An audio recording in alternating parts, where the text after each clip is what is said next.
Hi, Simeon here. Just going to do a quick video, although it might not be so quick, there's quite a lot to go through, of the internal controllers in the XFX. You can see here on the left hand side the controllers button, which shows you the some of the available internal controllers. You've got two LFOs, two ADSRs, sequencer, envelope controller, the new scene controller, which I'm not going to cover in this video because it kind of deserves a video all of its own, really, and the manual controllers, which map to the front panel of the XFX. I've set up a patch here with a few blocks in, with various internal controllers attached. I'll go through some quick examples and then show you some other patches with some kind of real world examples of how you can use these. The first one I'm going to cover is the envelope controller. Just going to have a quick look at the parameter linking window. Every parameter which has the little linking symbol in the middle of it can be attached to an internal or external controller. And here I have envelope mapped to the control of this wire. The minimum and maximum values here are the minimum and maximum values of that parameter that you're linking to. You can see here the balance goes from minus 100 to a plus 100, and if I link that to a parameter, you can see those values are there, are picked up here within the minimum maximum knobs there on the parameter linking window. The other knobs here are for controlling the shape of this curve, the start, mid and end values, and you have slope, scale and offset, which will also affect the shape of that curve. This is just so that you can really fine tune how you want your parameter to be modified. Damping controls how quickly or slowly the controller will move up and down this curve, and the off value is to do with if you're using an external controller, when you can set the auto engage to turn the block off. That doesn't really apply here because we're just going to be using the internal controllers. Now I have, as I said, I have envelope attached to the control here of the wire.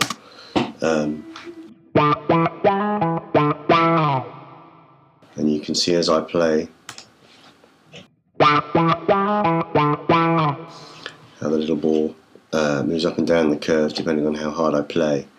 I have damping set quite low here because I want the wire to react quite quickly to how I play.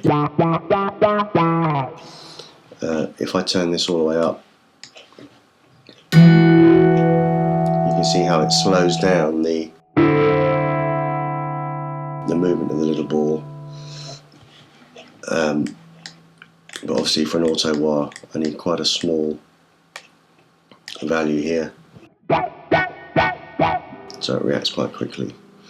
Another example of using the envelope controller, and in fact I've never used this section here because I've found that I can do everything I need to do just using these controls here in the parameter linking window. Here's one with the envelope tied to the volume. Now you can hear I want quite a high damping value because I want the volume to swell in fairly slowly. Let's just turn that on so it actually works. You can slow that up a bit more if you want. So that's giving us an auto swell. That's a delay.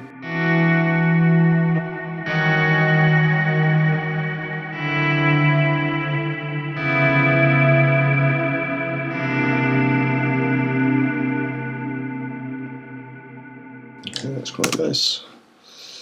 So there's a couple of examples of using using envelope. Here I've got a pitch block, and you can see this is going crazy here because I have this attached to the LFO 1A. Everything's set to default here except the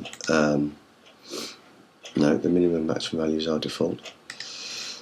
And if we have a look at LFO 1A, it's set to about 4 Hertz, but crucially I have this depth parameter attached to external 2, which is a foot switch or a continuous controller pedal. Now depth will control the width of the LFO. In fact, we can see if I move the pedal. No, it doesn't. There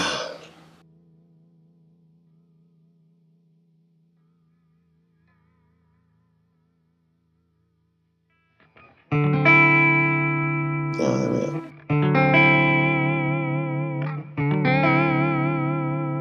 You can see as I reduce the pedal down to the toe up position, the amount of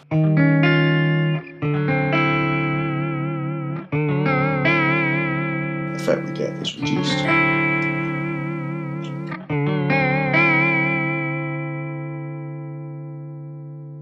So that's controlling the amount of detune now. Because I have this set at 100%, we're not getting a mix of the dry signal and the detune signal. So essentially we're getting a vibrato here controlled by my foot. But because we're controlling the depth of the vibrato, the speed is constant. We're just controlling the width. Okay, so that's one example of a LFO. I'll just show you another one in a bit. Now here we have a filter, and this is controlled by ADSR 1. The threshold controls when the ADSR is activated. So if my signal goes above this threshold, then it activates the ADSR to go through this curve that I've set up here. It will only go through once. You have other options for it to loop continuously as long as the signal stays above the threshold, and sustain. And you also have retrig, which means that the ADSR will start to go through its sequence, if you like, but if the signal drops below the threshold and then goes above it again, it will go back to the beginning rather than completing its curve and then going back to the beginning. So here I have ADSR 1 attached to the frequency of this filter.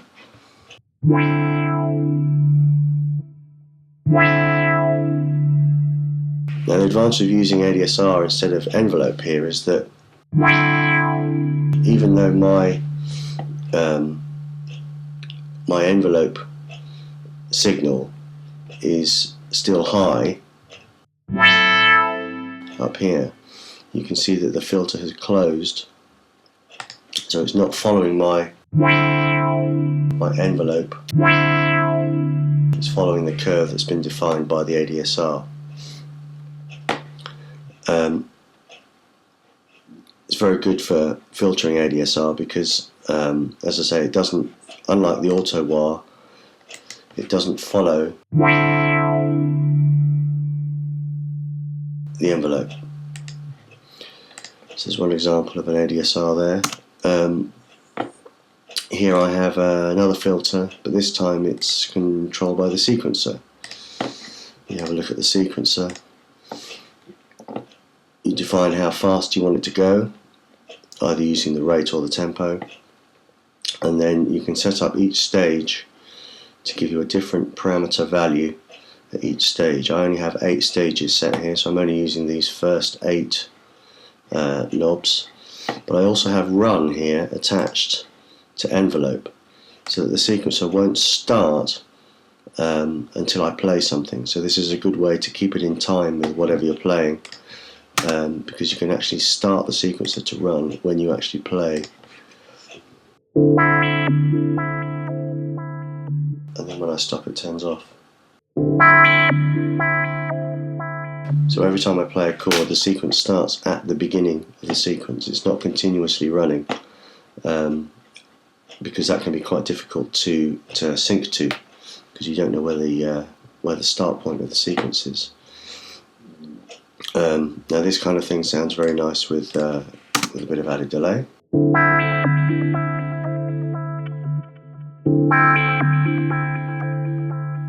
We could also add in the other one as well.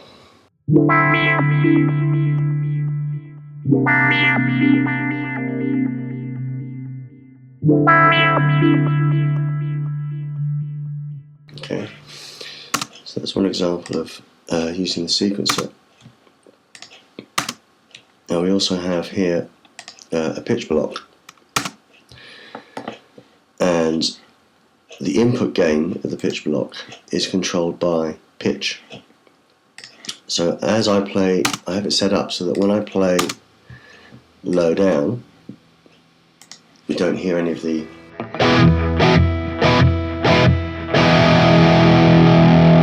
because the input gain is at 0. But when I play up high,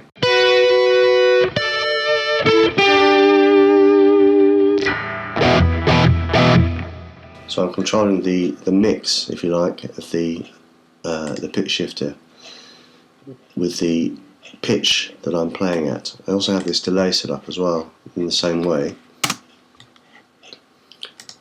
so that when I play up high,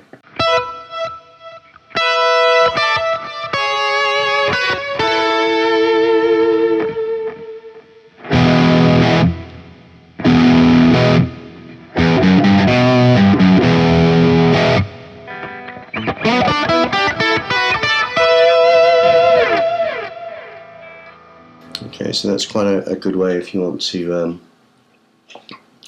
avoid a bit of stomping on pedals during a song. If you just want a bit of effect as you play up high, you could use this for controlling Leslie rate, for example, so that you have a fast Leslie rate when you play up high and a slow Leslie rate when you play down low. There's quite a few ways to implement that. I'll show you another example of using the pitch in a sec. Right, so let's just have a look at some other presets here. This one's using the synth block to create an analog horn ensemble. Let's turn the volume up.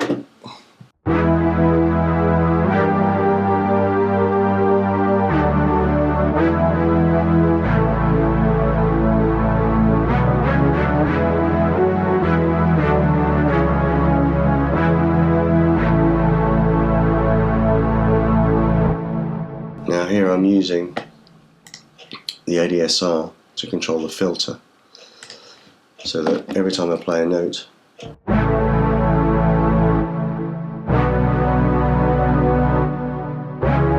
filter opens briefly and then closes again to give a slight brassiness to the attack. Let's have a look. Here's another one. We've got two filters here controlled by random LFOs. If we look here, we can see that's LFO 2, and that's controlled by LFO 1. And if we look here, we can see they're both set to random.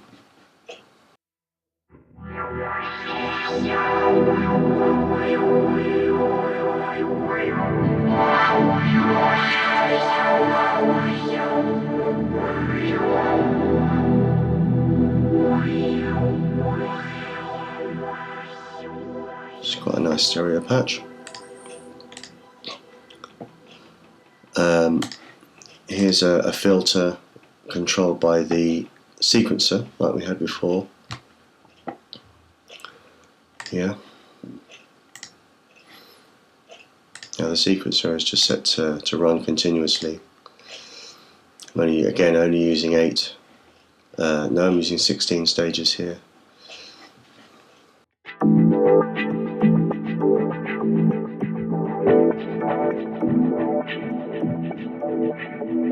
Slightly out of time I'm playing here.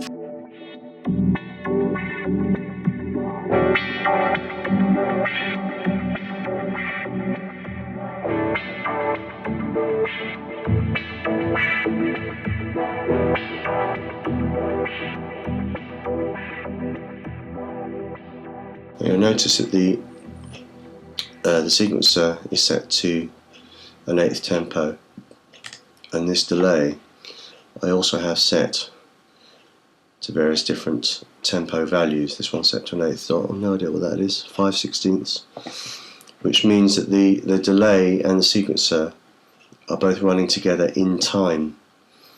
This is quite important because it keeps everything tidy. If the delay was running at some random value, then it would sound a bit of a mess. So it helps to keep them synced together. So that's an example of using the sequencer. What else have we got? Oh yes, here's a good one. Now here's an example of using the pitch controller. I'm actually using the pitch controller to control the pitch of this synth. The synth is set to envelope only, which means that it will respond to the envelope of my playing, but the pitch is controlled by this frequency parameter here, and this frequency parameter is controlled by pitch. It took a little bit of mucking about to try and find these values so that it stayed perfectly in tune, but what it means is that I can use the damping value here to slow down the transition from one pitch to another slightly.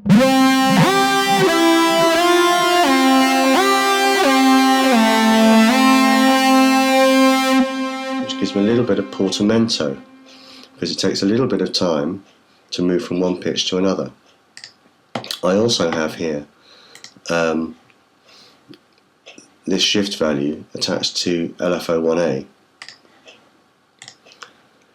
which is here, which is set to a fixed speed triangle wave, but the depth is controlled by my foot. Just like using the vibrato from the previous patch, I can now control the vibrato with my foot.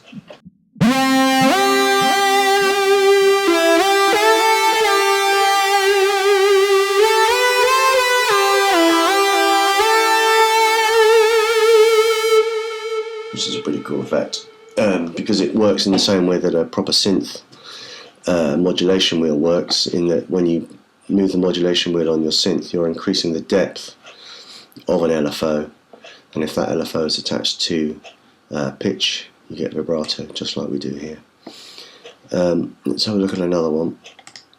I'm using the same trick here with my GR300 patch, but I'm actually using two voices here in the synth, two sawtooth voices. Come on, load up. But only one of them is being controlled by pitch, the other one isn't. So what happens is, when you play, you get a little bit of portamento on one voice but not on the other. Now both of those voices are going into a tape distortion, and what that means is that when you play, you get a little bit of a spit at the beginning of the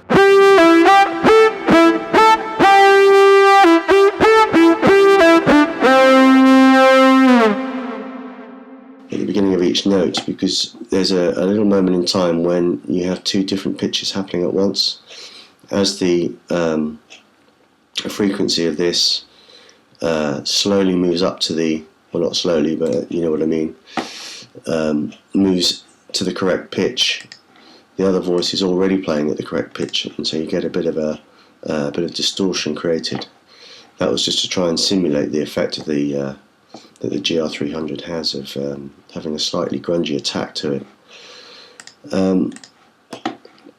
What else have we got? Murph. There's a couple of things going on here. I've got the volume attached to LFO1A, which I think is set to a square wave. Yes, it is. And we also have that attached to envelope to start it running. And then we have the resonator here, and we have the frequency, because there aren't many parameters you can actually attach to here, but we have the frequency attached to the sequencer, and the balance also attached to the sequencer. And the sequencer again has its run attached to envelope, just using these 8 stages here. So it sounds like this.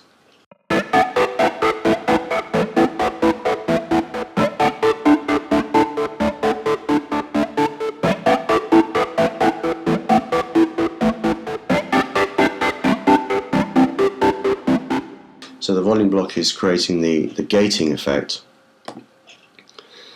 because LFO1 is set to a square wave, and then the sequencer is controlling the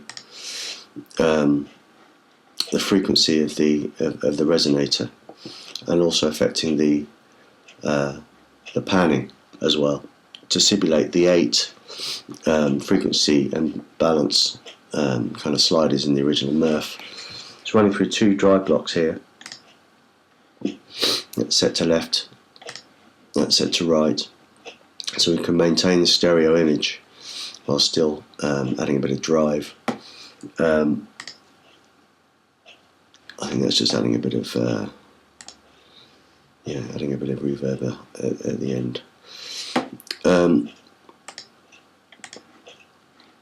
And then here we have another, I think this is another example of envelope. Yes, envelope is attached to this tremolo. It's attached to the rate of the tremolo here.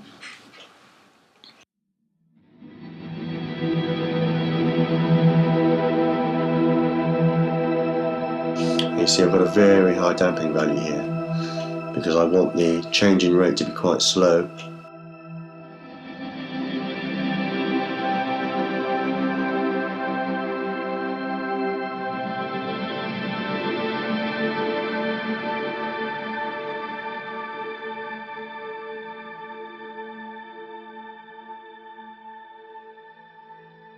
Yeah, we'll have a look at one more, I think.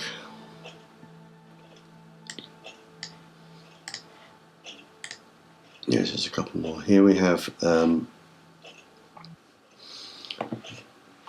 internal modifier attached to the motor speed of the tape delay, and that's attached to the sequencer. And basically all the sequencer is doing is acting like a square wave LFO. I couldn't get the original square wave LFO to move slowly enough. So as you can see, the sequencer just goes from maximum to minimum, from maximum to minimum. But it does it at a rate which is much slower than the. In fact, it's going to be a quarter, I think, of 1 Hertz. And as the sequencer goes, you can see it changes the motor speed from normal to half. Sounds like this.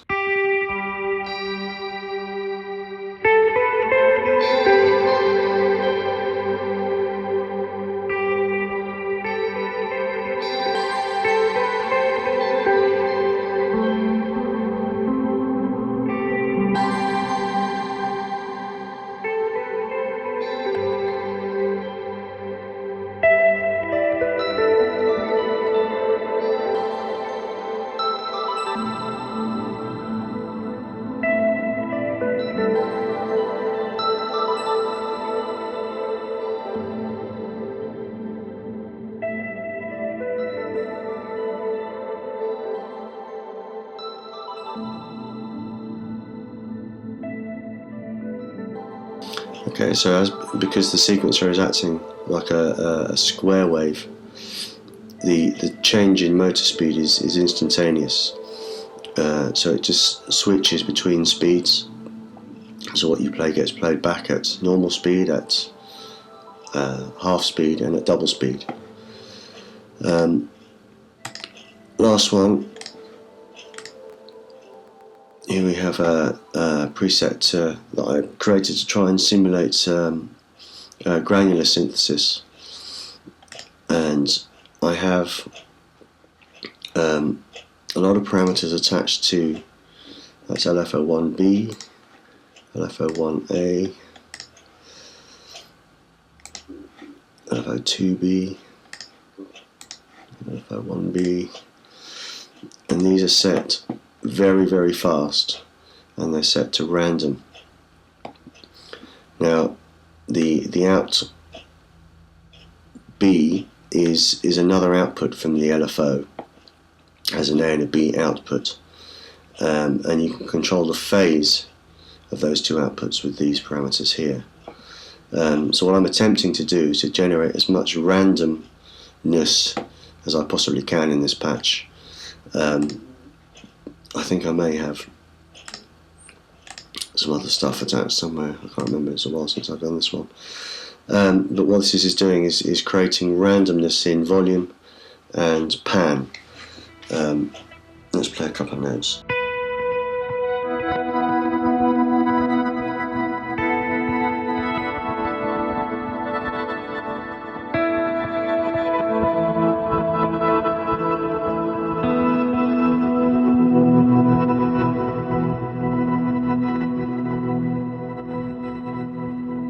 So there's a bit of pitch shifting going on, as you can hear. Some crystals,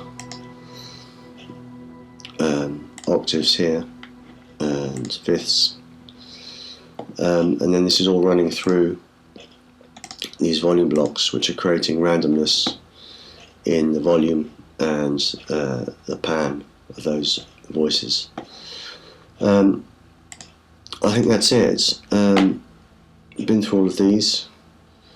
Obviously, if there's any questions, post them in the thread, and I'll try and answer them as best I can. I hope this was vaguely informative. We're coming up to 27 minutes now, so I think I'm going to quit, and hopefully that's giving you some ideas to play around with in your own patches. Okay, all the best.